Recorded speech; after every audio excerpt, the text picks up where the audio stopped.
Graça e paz, irmãos, sejam bem-vindos. Mais uma vez, nós temos a alegria de apresentar o programa Vetelinos da Nação e hoje com uma participação muito especial, missionário do Sertão, nosso irmão Marco Antônio. Ele trabalha na região do Sertão, em Pernambuco. Ele é casado com a irmã Sheila Guela e tem 2 filhos, o Matias e a Mariane. Eles são membros da Igreja Congregação Evangélica Jesus das Portas e servem na missão Atos 13, com implantação e revitalização de igreja no sertão. Bom, ele foi aluno do Betel Brasileiro em Santo André, sob a direção da missionária Elaine, né, que o indicou para essa entrevista, e nós vamos conhecer um pouco mais do irmão Marcos, do que ele está fazendo, porque esse programa tem uma finalidade, fazer o reino de Deus conhecido e saber o que os nossos alunos estão fazendo nos campos missionários. Bom, Marcos, muito prazer em tê-lo conosco, é uma alegria que você possa se apresentar melhor e dar sua palavra inicial. Meu irmão, a palavra está com você. Amém. Graça e paz a todos que nos escuta, aonde vai chegar esse vídeo, essa mensagem, que realmente a paz do Senhor esteja com todos. Para mim é uma imensa alegria ter sido convidado aí pelos irmãos do Betel, pela diretora Elaine, e fazer parte, né, da família Betel, espalhada aí pelo Brasil inteiro e pelo mundo, podendo edificar aí e falar do campo missionário. Para mim é uma imensa alegria passar esse tempo juntos e ser de edificação, né, para todos aqueles que vão estar assistindo, participando, em nome de Jesus.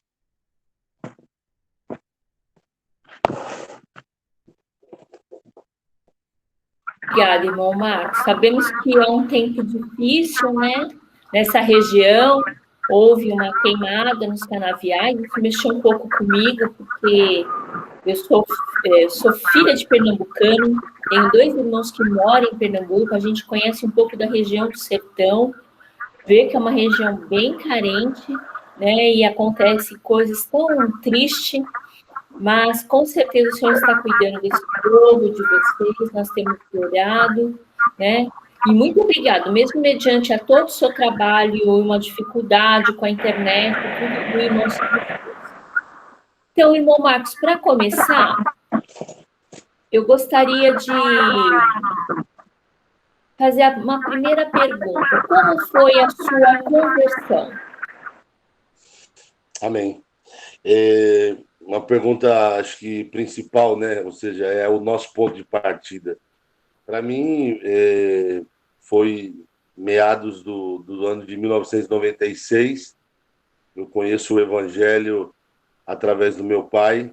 Eu vim de um transfundo aí de São Paulo, sou natural de Santo André, e vim de um transfundo totalmente perdido nas drogas, né? Eu fui usuário dependente químico quase durante 5 anos, e aí foi nesse tempo que perdido em tudo isso, eu conheci o Evangelho, né? O Evangelho me resgatou e começou esse processo de transformação no dia 4 de agosto de 1996.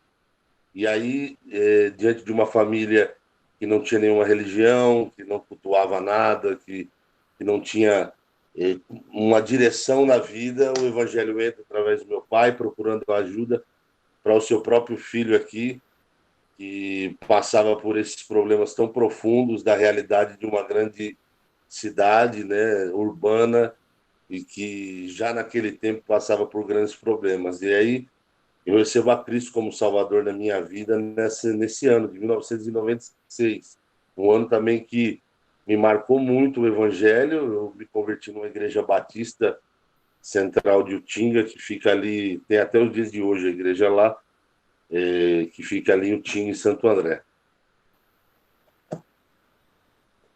Glória a Deus, né?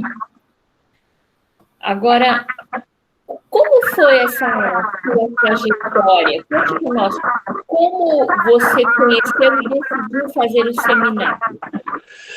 Olha, boa pergunta.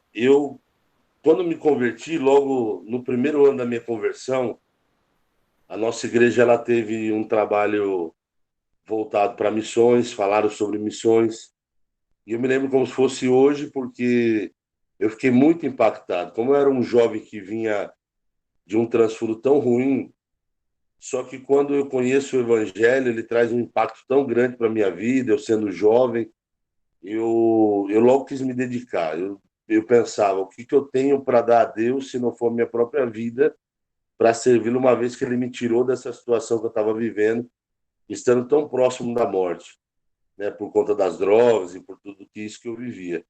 Então foi através de um jovem que veio falar num culto missionário em dezembro de 1997, e aí eu fui diretamente começar no seminário, porque na verdade, quando eu conheci o Betel brasileiro, nesse processo todo, ele demorou um pouco. O primeiro seminário que eu fui fazer e eu estudei durante 4 anos foi o Palavra da Vida. Eu conheci depois tudo essa gama do que era seminários, missões, as agências missionárias, o trabalho missionário, eu vim conhecer através da Palavra da Vida. Então, em 1998, ou seja, 1 ano e pouco de convertido, eu já me lancei para a obra missionária. Eu saí de São Paulo, né, saí de Santo André e venho estudar no Seminário Palavra da Vida aqui de Pernambuco. Aqui de Pernambuco. Então, com apenas 19 anos, eu já estava engajado na obra missionária, com 19 anos. Então foi depois de 1 ano e meio de conversão, né? Foi. Que para mim, no meu caso, naquele então, me ajudou muito. Foi meu grande discipulado. Senão, eu acho que só na igreja eu não teria me fortalecido para poder continuar firme no Evangelho. Seria muito difícil. Então, essa primeira dedicação minha, essa entrega, porque o Palavra da Vida, aqui em Pernambuco, onde eu estudei, é parecido com o Seminário Betel aqui na Paraíba, era regime interno, né? Então, eu vim morar aqui dentro do seminário. E eu fiquei nesse processo de regime interno no Seminário Palavra da Vida durante 4 anos. Eu estudei de 1998 até o ano de 2001, né? E foi na Argentina, porque na verdade, eu fiz o Palavra da Vida tanto no Nordeste, aqui em Pernambuco, 2 anos, e fui complementar os meus estudos na Argentina. Estudei 2 anos na Argentina para fazer missão transcultural. E lá foi uma gama também de um aprendizado muito grande, e foi lá que eu conheci a minha esposa Sheila. Ela é uruguaia, né? Ela é brasileira, e aí eu conheci ela lá. Aí eu costumo brincar que aí eu mostrei a Terra Prometida e trouxe ela para o Brasil. É verdade. Aí eu me caso Mostrou o paraíso para ela, né? Ela falou: calma aí, que eu vou te mostrar o Brasil, que você vai ver coisa linda. Porque em 2003, quando a gente se casa, logo em 2004 eu venho para cá. Casado, volto para o Nordeste. Porque o meu primeiro ano aqui já foi crucial, não só para me descobrir uma vocação, mas também o local ministerial que Deus me queria, que era o Nordeste. Eu digo que eu me naturalizei pernambucano em 1998, quando eu vim para cá a primeira vez.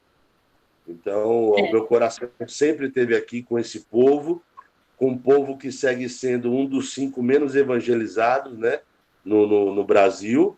Está entre os ciganos, os ribeirinhos, os indígenas, né, os quilombolas, mas hoje o sertanejo é o menos evangelizado. A gente talvez vai conversar mais em outras perguntas aí. É uma carência. Então, desde aquela época, quando eu pisei a primeira vez aqui, eu não queria acreditar que existia tanta miséria no próprio país e que o país fosse tão diferente, né? Uma discrepância muito grande. Ou seja, e culturas tão diferentes, né? Porque você sai de São Paulo para vir para cá, você acaba encontrando uma outra cultura. É verdade. Eu até brinco com as minhas irmãs, né? Ela fala: você não vai morar em Pernambuco? Eu falo: só vou morar em Pernambuco se Deus mandar. Porque é uma cultura muito diferente. Muito diferente. Total. Mas o Deus mandou você, né? E eu falo porque acaba sendo um impacto. Você imagina, eu sou de Santo André, sou casado com uma uruguaia, com 2 filhos que nasceram depois aí em São Paulo. Então, essa miscelânea para ganhar o próprio nordestino para Cristo. Porque hoje, somando os anos, já faz mais de 16 anos que eu estou aqui. Né? Nossa. Então, hoje, o povo sabe, né? E a gente tem essa autoridade também para levar. Muitas vezes eu chegando nas evangelizações dos locais, eu digo, as pessoas percebem que eu não sou daqui, mas o que te faz estar aqui é o amor a Cristo, a palavra, a sua ordem, a obediência. Então, isso faz com que a gente cumpra a missão, sem medo e sem receio, né?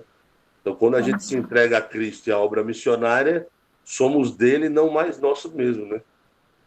Verdade. Bom, eu lembrei até do texto que fala que nós somos chamados para pertencer a Cristo Jesus. Né? Nós pertencemos a... Bom, irmão Marcos, e assim, qual a importância de se preparar para o ministério? Eu acho que é de total importância. Eu acho que a boa formação é que vai transformar o missionário, o líder, o pastor, seja ele quem for, num grande homem e mulher de Deus, para que o caráter de Cristo seja formado na pessoa, né? Isso realmente é um lema que o próprio Betel, né? Quem estuda no Betel, que passa pelo Betel, que respira o Betel de verdade, sabe que o desejo maior é que o caráter de Cristo seja formado. Então, para qualquer outra pessoa que às vezes não conhece, acha que o missionário, que o pastor ou o líder, quem procura preparação, né?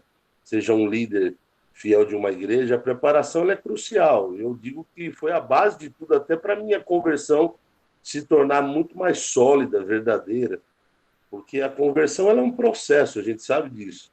Então, para mim, logo nesse início, ter me envolvido na preparação foi o que formou e me trouxe muito, mas muito alicerce para que eu pudesse continuar sendo essa bênção que sou hoje na graça de Deus. Mas a preparação foi o que fundamentou, né? Aquilo da fé e de tudo que nós já estávamos ali ganhando, né? Porque a vida na igreja ela é muito importante, mas a preparação ela é muito maior, né? A sua entrega é maior, você consegue entender muito mais amplamente as coisas de Deus. Então, ela é de suma importância. Não conheço ninguém que não tenha feito, que não mudou de vida. Quem se entregou realmente a se preparar há um divisor de águas na vida da pessoa, ela antes e depois. Né? Principalmente, eu falo do Betel, né? Que continua ao longo desses anos, e não estou falando porque fui convidado aqui, mas é a realidade. É o único seminário interdenominacional hoje que eu consigo ver, além de uma idoneidade, eu vejo essa coisa de juntar e de tentar unir essa miscelânea, infelizmente, denominacional que nós temos hoje, né? Porque nós temos que defender hoje em dia o reino de Deus, né? Não é a placa A, B ou C. Então, foi no Betel brasileiro, depois que eu saio, aí mais na frente eu vou responder isso para você, eu conheci o Betel no momento que eu saio do Palavra da Vida, eu fui missionário do Palavra da Vida, mas eu estava muito fechado naquele mundo, naquele gueto, naquela estrutura de missão. E quando eu saio, que eu começo a trabalhar não mais com Palavra da Vida, trabalho com igrejas locais, faltava para a minha formação, né? O Palavra da Vida é muito bom, eles são muito biblicistas. São Paulo mesmo aí é um grande seminário que eles têm. Só que não é a realidade, não atinge todo mundo, porque é muito caro. Quem vai para um seminário hoje precisa também de ser viabilizado para que ele possa chegar e ele faça o seminário. Hoje, os seminários de tempo integral, onde a pessoa vai, mora e fica lá, eles não é que estão se acabando, mas fica muito difícil pela rotina, pela vida das pessoas e tudo mais, ela ter uma boa preparação. E o Betel não, porque eu sei que o Betel tem a sua sede na São Bento, né? Né? Tudo começa aí, mas as extensões, desde a época que eu estudei, em São Paulo, cresceram com a mesma qualidade. Eu não precisava sair de Santo André para estudar na São Bento, porque na própria em próprio Santo André, com a Elaine, com a equipe dos professores que sempre esteve lá, abriu-se um horizonte para mim, né? Porque eu fui trabalhar com as igrejas locais. né? Então eu precisava agregar aquilo que eu tinha de estudo, me acolheram bem. A Elaine conseguiu até me ajudar com a grade curricular na época, porque eu vinha do Palavra da Vida, aproveitou algumas matérias, mas aí eu entrei num mundo grande. Foi o Betel que me ajudou. Aí eu conheci pastores presbiterianos, congregacionais, batista, pentecostais, e você ali ter uma gama de experiência de homens e mulheres de Deus para você poder alcançar, né? Sem a placa denominacional ou uma linha teológica, né? Isso. Bom, nós somos interdenominacional e eu acho que isso é um ganho para o reino, né? Porque, que nem você falou, abre um leque de experiências. E aí a gente percebe que a gente tem muito mais coisa em comum do que os periféricos da fé, né? Verdade. Muito mais. Bom, e assim, já que você falou que eu acredito que, não sei se você quer falar o que nós temos no Betel, você nessa conversa já falou. Sobre o Betel em si? O que mais te marcou nesse tempo que você estava lá no seminário? Olha, eu falo para você que a amizade com os alunos, os ex-betelinos, isso foi um presente de Deus. Por quê? Porque a atmosfera que o Betel cria é realmente de você ser uma prata da casa. E isso hoje em dia parece que se perdeu o valor. Então, por exemplo, quem passou por lá não perder o contato de ex-alunos, a própria diretora Elaine, que no meu caso a experiência foi com ela, conhecia a Durvalina presencialmente, claro, porque a Durvalina vivia na extensão pregando, com toda a experiência de mulher de Deus que ela é, mas era essa presença da liderança na vida do aluno. Eu acho que eu ia para lá, eu me sentia indo para uma base mesmo, sabe? A gente sentia falta depois daquilo. Você vive. Eu que estudei praticamente 3 anos, né? Porque eu aproveitei algumas matérias do Betel, fez uma falta imensa. Porque eu acho que às vezes dá vontade de fazer o seminário de novo, porque ali se torna a casa do profeta. Ele precisa de se abastecer, ele precisa de conversar, precisa de rasgar o coração, ele precisa estar em comunhão. Então, o que muito me marcou é essa casa de Deus mesmo, o próprio Betel, né? Ou seja, o lugar onde a gente se reunia como família e que, para mim, não perdeu a referência, porque dali por diante, quando eu falava de seminário ou quando eu divulgava até para que outras pessoas pudessem estudar, eu sempre vi o Betel como um seminário mais completo, né? Justamente por isso, por você ter uma gama de pessoas diferentes, mas como você falou, não precisando chocar com nada. A gente tem como conviver com as diferenças, né, teológicas e tudo mais, mas para mim o que marcou foi a família Betel. Tanto que hoje, pastores da época amigo são mantenedores, igrejas que eu sirvo nasceram lá no Betel, amigos, então se estendeu, né? Não parou por ali, somente no ano que eu estudei. Eu sou betelino da turma de 2009 a 2012, né? Foi minha turma. E aí, ou seja, nós estamos em 2021. E eu falo com todas as lutas que um ser humano tem, como um missionário tem, como um líder tem, quando ele cai, quando ele se levanta, quando ele erra, quando ele acerta. O Betel nunca deixou de ser uma casa de referência para aquele que quis ir lá buscar ajuda. Nunca vi. Glória a Deus. A gente prima, assim, tipo, para que haja um vínculo, né? Cuida do aluno. Então, eu lembro até de um aluno que falava, nossa, o Betel virou a minha igreja, que a gente cuidava dele, pastoreava. Faz parte da casa cuidar dos alunos. E é bom essa lembrança, porque às vezes a gente fica tão automático, a gente não se dá conta como isso é importante, né, na formação do aluno. E com certeza ele leva essa importância da relação para o ministério, não é o ministério pelo ministério, né? Claro. Que bom. É muito importante. E ao longo desses anos, eu tenho dois amigos. Um amigo que eu pude indicar, estudou aí na São Bento, que foi o presbítero João, E depois a pastora Teína, que é minha pastora hoje, ela estudou aí na extensão de Santo André. Então, você vê, depois, mesmo assim, amigos e pessoas que a gente indicou para o seminário se formaram e são grandes, grandes bênçãos na mão de Deus. Qual João? João Ribeiro? Eu acho que é o que mora ali na Penha, em São Paulo. Da Presbiteriana? Isso, Presbiteriana. João Ribeiro, foi aluno, conheço. Bom, irmão Marcos, como você entendeu, eu acho que você já respondeu isso, né? Como você entendeu esse discurso para o ministério atual, né? O sertão, você falou que visitou, conheceu, como foi? Seu primeiro contato com esse tema. Isso, em 98, quando eu venho para o Palavra da Vida aqui, estudar tempo integral, eu logo tive a primeira experiência.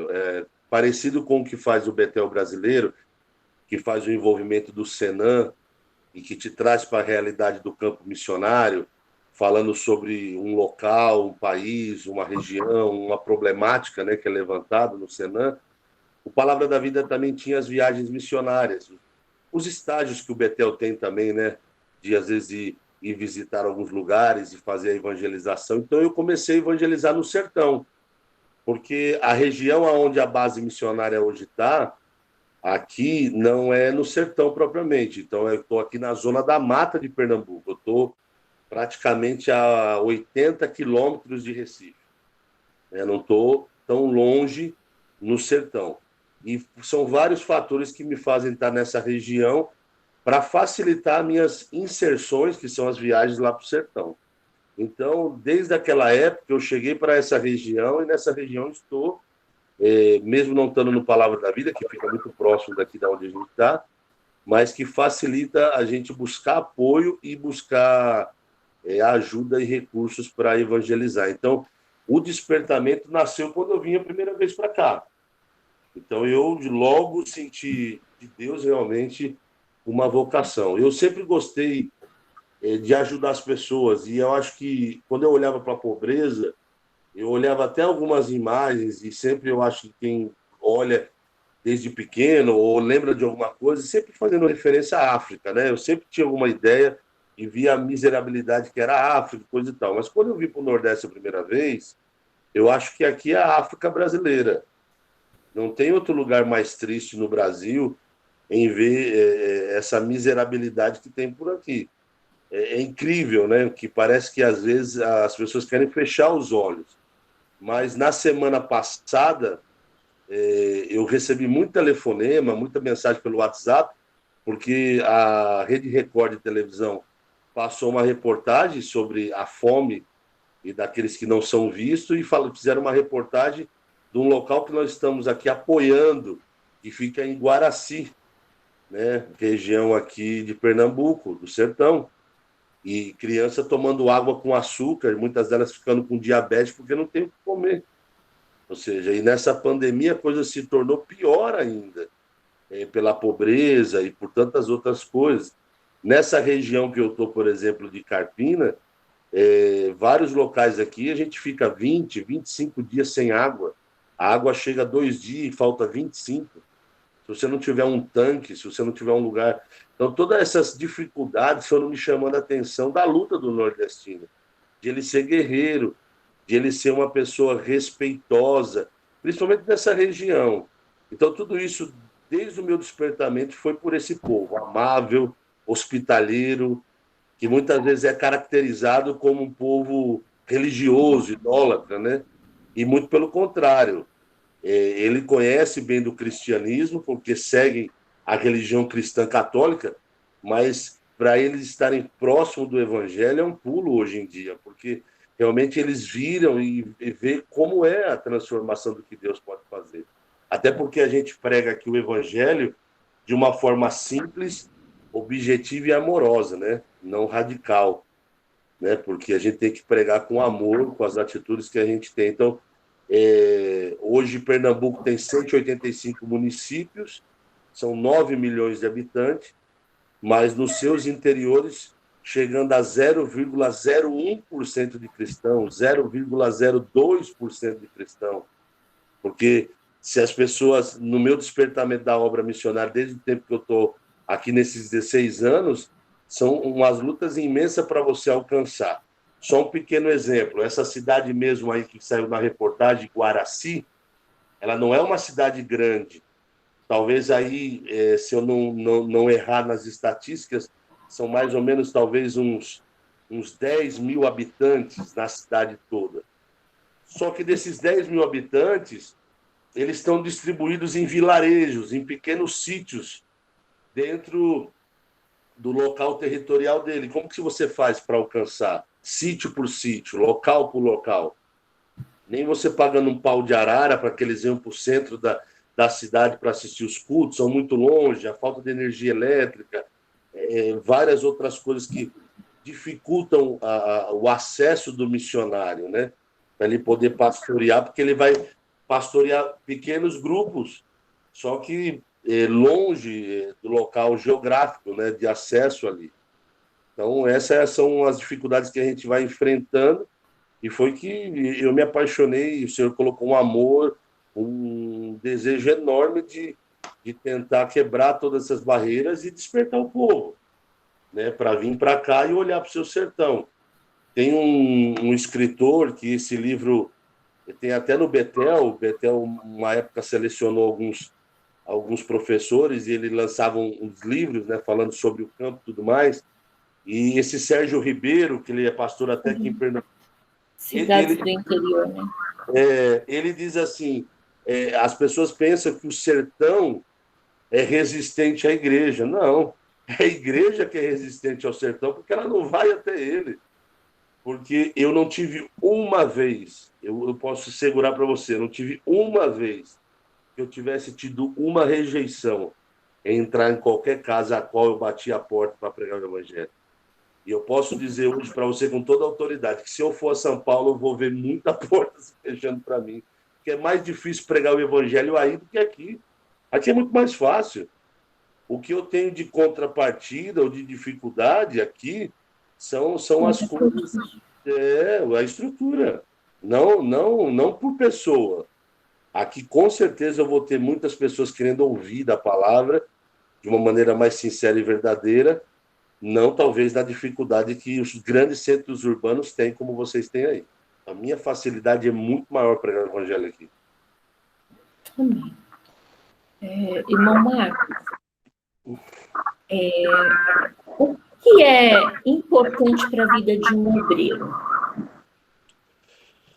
Eu acho que algumas coisas são chaves, né, da formação e do caráter do obreiro. Mas eu acho que uma coisa que o Betel nos ensinou muito, e a gente mais do que nunca nesse tempo tem praticado, é a questão da oração. Eu acho que isso é chave na nossa vida. Se a gente não tiver uma vida de oração, de uma busca a Deus, de realmente uma vida devocional, eu acho que o obreiro ele perde as forças, porque é nosso alimento, é a nossa vida diária. Nessa pandemia, a gente está orando mais do que nunca, né? Eu nunca vi uma enxurrada de tantos pedidos de oração, de tantas necessidades, que se tornaram maior ainda, né? Antigamente não era tão assim, mas a comunicação chega. Você vê, nós estamos falando a 3 mil quilômetros, mais ou menos, de distância. Então, eu acho que a oração ela é fundamental e a vida devocional com a palavra. Isso que eu aprendi muito no Betel. Né, ter essa vida cristã na prática. Se o obreiro for alicerçado nisso, o restante vai ser consequência do que Deus vai abençoar a vida dele. Mas se ele for uma pessoa de oração e de realmente de uma vida devocional com a palavra, ele vai ser um grande obreiro. Eu acho que isso é fundamental na vida do obreiro. Irmão Marcos, você fala um pouco do seu trabalho atual e quais as suas perspectivas para o futuro? Meu trabalho atual, desde que eu cheguei aqui, foi bem bacana você colocar aí implantação e revitalização de igreja, porque quando eu cheguei aqui, eu já cheguei fazendo trabalho de fundação em alguns vilarejos que não tinha. Mas eu comecei a perceber a necessidade de levantar uma bandeira da pregação do evangelho, dos missionários e dos pastores que eu fui conhecendo ao longo desses anos que estavam passando necessidade. Por quê? porque nosso ministério aqui do Atos 13, justamente aquela passagem bíblica onde Paulo faz a primeira viagem missionária, né? E ele está com Barnabé, ele está com Silas, ele está com os companheiros ali da viagem, ele vai passar, ele tem uma pregação linda no capítulo 3 de Atos de Paulo, e a gente começou a perceber, como naqueles dias de Paulo, a necessidade de a gente se unir mais, porque eu posso te assegurar uma coisa, hoje não há necessidade de abrir mais igrejas, é ajudar as que estão morrendo, é ajudar as que estão com os obreiros passando necessidade. Porque eu não posso deixar de falar aqui, hoje, aproveitando a oportunidade, que a questão não é abrir mais pontos de avanço para o evangelho, é socorrer aquilo que a gente viu nessa pandemia ainda ficar pior. Uma estatística dos trabalhos batistas, por exemplo, como a gente tem comunhão com várias denominações aqui, só nessas regiões daqui do Nordeste, morreram mais de 45 pastores e missionários por conta do Covid. Então, você me pergunta, o ministério da gente hoje está voltado em quê? Em tentar agora socorrer famílias, missionários, pastores, para poder, pós-pandemia, ver a brecha que vai ficar, porque vai faltar obreiro, vai faltar missionários, vai faltar pessoas para suprir esses que estão partindo, que o senhor está recolhendo para o seu jardim. E fica um grande desafio maior, porque não sei a experiência de vocês aí, mas os seminários eles não estão mais como antes, né? A gente não vê mais vocacionado, a gente parece que está em extinção, está pior do que o mico-leão dourado. Vê uma pessoa que sai da igreja local, não é verdade? Para realmente se dedicar à obra. E quando não querem encarar o campo missionário, vão ser pastor, do copastor, do outro pastor, de uma igreja do centro urbano, mas não quer vir para esses rincões mais difíceis. Então, a gente muitas vezes quer quebrar esse paradigma e trazer essas pessoas para essa realidade, porque você me perguntando qual é a perspectiva futura é muito preocupante. Para a gente aqui é muito preocupante, porque eu não sei o que vai ser da próxima geração se continuar assim. Do mesmo jeito que a gente não vê muitos ingressando para o seminário, está havendo uma dificuldade de a gente ver jovens interessados com a obra missionária. Porque na minha época, e logo na minha conversão, eu via mais jovens no seminário. Hoje parece que esse número tem caído. Pelo menos é o que eu tenho observado daqui. Posso talvez estar errado, mas precisávamos as igrejas estarem mais unidas nesse despertamento. E falar sobre a obra missionária ajuda muito isso. Bom, é um fato, né? Nós temos percebido mesmo a queda de números, né? E assim, é um reflexo também da igreja local, que não tem, às vezes, trabalhado discipulado, né? Às vezes nem no que eu sempre falo assim, que nós, o brasileiro, nós somos muito bons na evangelização. Mas eu percebo que nem isso a gente está fazendo, né? Mas, assim, é um reflexo da falta de discipulado, de verdade. A igreja ficou muito inchada de uns anos para cá. Discípulos de verdade eram poucos. E não havia essa motivação de caminhar para o seminário, né? Então, assim, essa perspectiva sua também é a nossa, é um pouco preocupante, mas vamos sempre entender que o Senhor da Seara é aquele que responde as orações, e a gente vai fazendo o nosso trabalho de formiga aqui. Porque se você for olhar para as circunstâncias, você fala assim, daqui a algum tempo isso vai se findar. Mas a gente tem que sempre crer que a obra é do Senhor, né? Meu irmão Marcos, creia, fique nessa disposição, com certeza o Senhor vai estar te usando também, que você está aí, né? Queremos fazer o seu trabalho como conhecido, né? E já passando para as últimas perguntas, que conselho você daria para aqueles que estão entendendo que devem se preparar no seminário? Olha, o conselho que eu dou é que não desista, se esforce. pague o preço que for, mas vá para o seminário, porque vai mudar a sua vida. É um divisor de águas. E acrescentando mais uma vez, eu talvez seja, não seja não seja a pessoa mais indicada em falar isso, porque vai achar que eu estou puxando sardinha para o lado do Betel, mas é uma preparação também missionária. Por isso que o Betel, para mim, hoje é uma referência de seminário. Quando eu estava falando com você aqui, me vinha na mente grandes pastores que saíram daí do Betel, que são envolvidos com a obra missionária, foi pelo impacto que teve passando pelo Betel. Então, eu indico para aquele que vai se preparar hoje, não desista, vá em frente, mas também se dedique a um seminário como esse, como o Betel, que vai te ajudar a olhar missões como um todo, que vai fazer você amar a obra, né? Vai fazer você amar ao Senhor para servi-lo, né?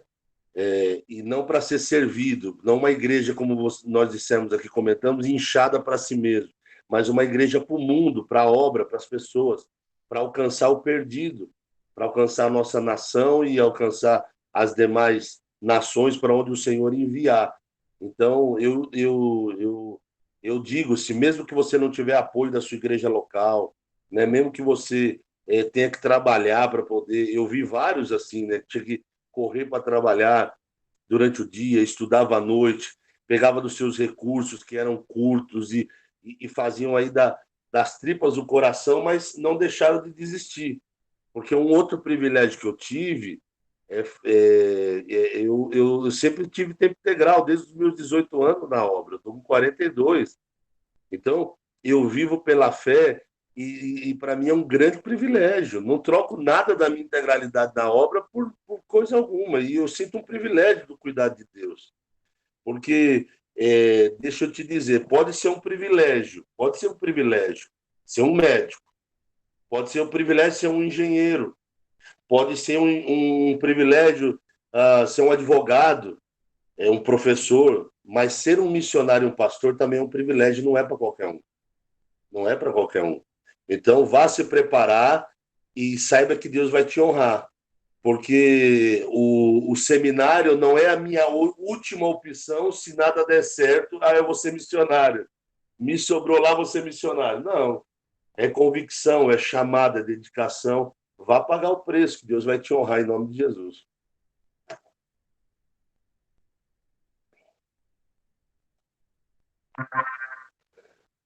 Irmão Marcos, eu agradeço, né, a sua participação, agradeço esse tempo que passamos juntos. Foi um tempo curto, mas foi um tempo muito proveitoso.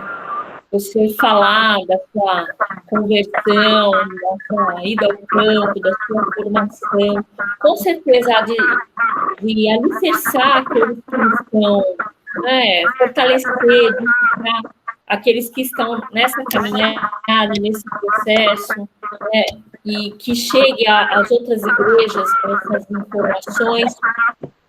E eu queria saber se você quer deixar algum recado, falar alguma coisa que não foi dito, que não foi perguntado. Você fique à vontade. Nós vamos finalizar. Talvez seja o seu recadinho final. Mais uma vez agradecer a vocês a oportunidade. É muito bacana te conhecer. A Elaine havia falado da sua simpatia, do seu carinho em atender aqui os missionários e falar com eles no campo, ser essa repórter missionária e levar um pouco da nossa história. O último recado que eu deixaria é que não deixe a obra, né? Seja onde você estiver, a igreja onde você estiver, o povo de Deus onde você se juntar, as portas aqui do Nordeste estão abertas. A gente, graças a Deus, tem um plano de trabalho bem tranquilo. Esse ano, por conta da pandemia, as viagens foram menos, aconteceram bem menos do que antes, mas a gente quer facilitar essa experiência com o campo. Que as pessoas venham e tenham experiências grandes com Deus e que quebrem aí, né, esses paradigmas, esses medos, esses receios. E o Pernambuco está esperando novos missionários que possa nascer e despertar do coração nesse Nordeste brasileiro que a gente tanto ama e de que quer passar, né? para que as pessoas possam ser desafiadas, né? Então, hoje, quando eu vou para São Paulo, faz quase 2 anos que eu não vou por conta da pandemia, mas às vezes que eu vou e eu passo por algumas igrejas falando, compartilhando, agradecendo os diversos mantenedores que eu tenho aí, amados do Senhor, que seguram as cordas, de diversas pessoas. Eu sempre chego e digo, olha, tem alguém aí descendente de nordestino na igreja? É incrível ver que em São Paulo está cheio de nordestino ou descendente de nordestino. Ou seja, muita Todo gente... mundo com o pezinho aí.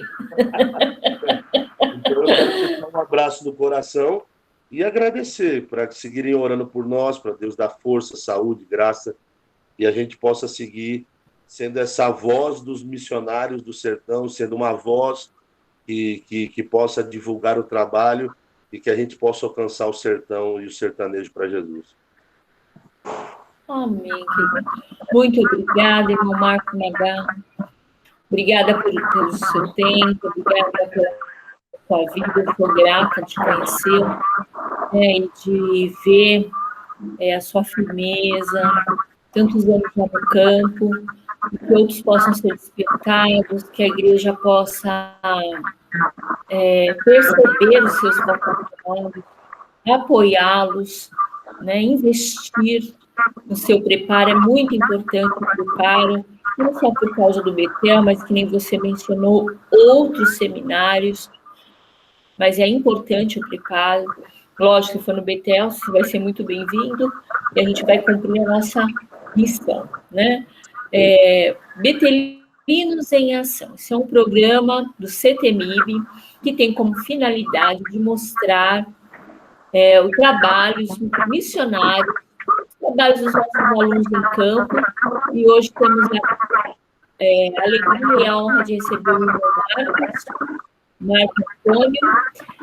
Marco Antônio Mongato, né? Bom, ele trabalha... Qual é o nome da cidade de Pernambuco, irmão Marco? A base missionária está aqui localizada em Carpina, Zona da Mata de Pernambuco. Carpina, Zona da Mata. Ele já disse que é uma região que favorece as idas ao sertão, um lugar mais distante, né? Onde há muita necessidade tanto da palavra como de recursos. E se você tiver interesse em conhecer melhor esse trabalho, né, nós vamos pedir para o irmão Marcos deixar aqui o contato dele. Pode falar o número do seu WhatsApp, irmão Marcos? Posso sim. O número do meu WhatsApp aqui é o 081, né? Pernambuco, 81. Aí vai o 9zinho na frente, acho que aí também vai o 9, né? 99735 3691. Né? 9 na frente, 9735 3691. É o nosso telefone e o WhatsApp, né? E a gente se comunica. E o meu e-mail é mogarro, que é meu sobrenome, marco@gmail.com. Né? A gente tem esse canal para a gente poder bater um papo, para poder divulgar, falar do trabalho e contar pessoalmente para as pessoas como tudo acontece aqui. Bom, nós vamos colocar isso numa legenda aqui na nossa entrevista, para facilitar esse contato. Que Deus abençoe. Foi um prazer, uma alegria. Obrigado. Né? E o Senhor preparado eu ir a Pernambuco, com certeza eu queria conhecer o trabalho, até colaborar. Né? Eu gosto de trabalhar. Eu falo, mas eu chamo, meu nome é serviço. Vamos embora. As portas aqui estão abertas. Nós estaremos olhando por você. Obrigada, irmão Marcos. Deus abençoe. A família é linda. Eu deixei aqui na tela porque eu fico tão encantada com as crianças. Que família linda. Que Deus abençoe sua esposa, Sheila, Matias. O nome da sua família é Maria Nela. Maria Nela. Ela é uma boneca. Vamos orar para terminar? Você pode orar, meu querido? Posso. Querido Deus, nós te agradecemos aqui hoje, podendo falar das coisas do teu reino, da tua palavra. Obrigado pela tua serva de Deus que conduziu, Senhor, esse tempo juntos para falarmos as coisas do reino. Senhor, que este vídeo possa chegar a diversos corações. E ao chegar, que possa haver o despertamento missionário, que possa haver o envolvimento com a tua obra, que possa aumentar o compromisso das pessoas e com a tua palavra. Porque, Senhor, o propósito do Seminário Betel Brasileiro é continuar na formação de líderes, de homens e de mulheres de Deus, para que possa servir ao Senhor cada dia mais capacitados, debaixo do teu infinito, do seu grande amor. Nós te agradecemos, Senhor, porque com tudo que estamos vivendo e o tempo que estamos vivendo, o Senhor continua preparando e levantando homens e mulheres de Deus na nossa nação para seguir servindo ao Senhor. E obrigado por esta casa, Senhor, o Betel, porque continua formando, Senhor, e ajudando a formar mais e mais líderes por essa seara que tão carente continua sendo. Obrigado, Senhor, nós oramos agradecidos. Em nome do Pai, do Filho e do Espírito Santo de Deus é que nós oramos. Amém. Amém.